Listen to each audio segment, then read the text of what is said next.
Hello, students, and welcome. Today we'll be talking about historical texts. Historical texts are texts that tell about the past. Examples of historical texts: speech. A speech is a talk given to an audience. The speaker informs the audience about a topic or tries to persuade the audience to think or do something. Pamphlet. A pamphlet is a short booklet that contains information on a topic. Government documents. Government agencies create informational materials in form of government documents. These documents include forms, reports, court rulings, the the Declaration of Independence, laws, and treaties. Point of view. Historical documents are told from the writer's point of view. Many factors can influence their perspective, such as age, background, life experiences, and when and where the writer lives. Loaded or very emotional language can also tell how an author feels about a subject. Primary and secondary sources. Primary sources are original records created during the time of the event. They are first-hand accounts and give an insider view. Examples are journals, manuscripts, letters, speeches, paintings, photographs, and autobiographies. A secondary source is written of after the event occurs by someone who did not witness an event firsthand. So here is a graph that I have for you. It talks about the primary source and the secondary source. So the author witnesses events firsthand. He speaks about personal experiences, whereas on the secondary source, it was not present and it sees other sources.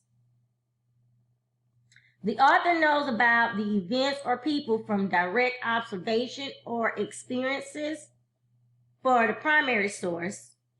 On secondhand experiences are primary sources coming from the secondary source. The materials are first written at the first time of the event or as recollection of the event.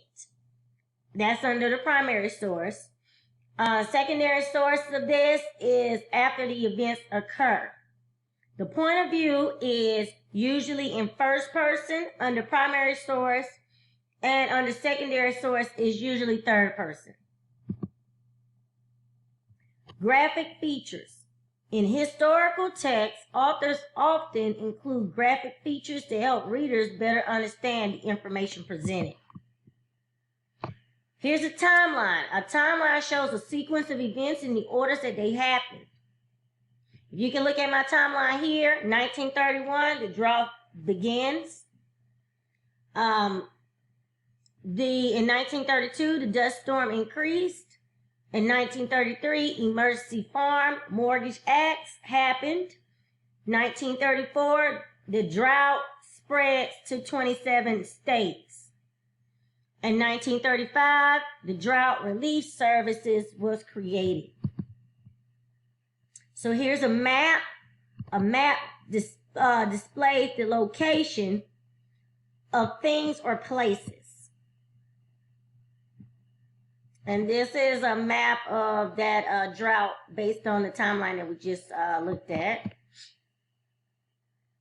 This is the flow chart.